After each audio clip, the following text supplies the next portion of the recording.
গত 12ই ফেব্রুয়ারি জাতীয় সংসদ নির্বাচন অনুষ্ঠিত হয়েছে।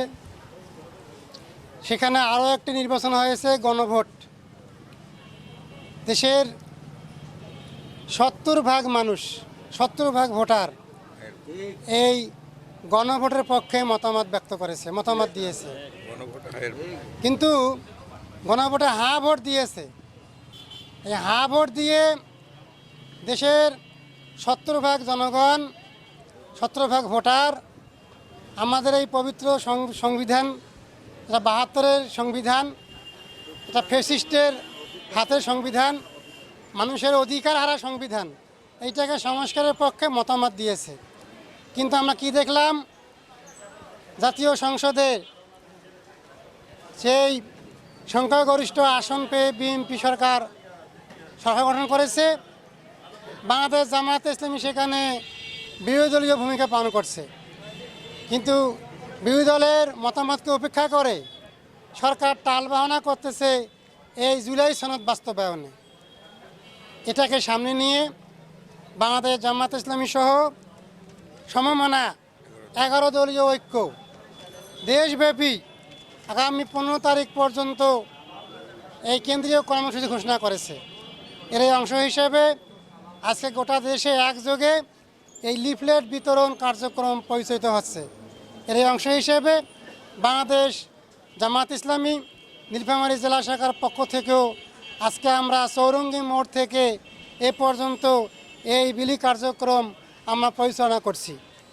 সম্মানিত সাংবাদিক বন্ধুগণের মাধ্যমে আমার দেশবাসীকে জানাতে চাই, বিশেষ করে সরকারকে জানাতে চাই, অবিলম্বে জুলাই সনদ আপনারা বাস্তবায়ন করুন। তা না হলে দেশের জনগণ আবার ওই 24-এর জুলাই বিপ্লবের মতো আর একটা বিপ্লব সামনে আসতেছে। তাতে করে আপনারা পার পাবেন না। শেষ পর্যন্ত জনগণের রোষে, জনগণের তোপের মুখে আপনারা বাধ্য হবেন জুলাই সনদ বাস্তবায়নে।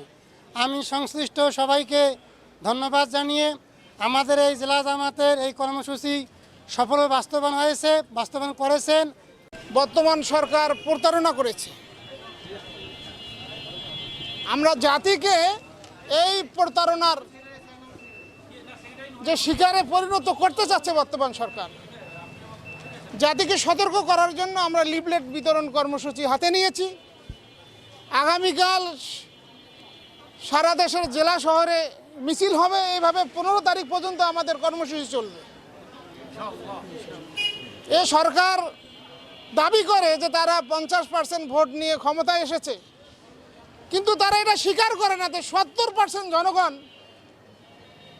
গণভোট দিয়ে বাংলাদেশে আয়নাঘর, গুম, মানবাধিকার বিরোধী যে কাজগুলি হয়েছিল সেগুলির বিরুদ্ধে অবস্থান নিয়েছে। সরকার তার যে সুবিধা, ব্রুট মেজরিটি, সেইটাকে সামনে রেখেই অগ্রসর হচ্ছে। অথচ 17 বছর ধরে গোটা বাংলাদেশ কারাগারে পরিণত হয়েছিল, আয়নাঘর সৃষ্টি করেছিল। এটা যাতে ভবিষ্যতে পুনরাবৃত্তি হতে না পারে তার জন্য গণভোট অনুষ্ঠিত হয়েছিল। কিন্তু সরকার সেটা ব্রুট মেজরিটির জোরে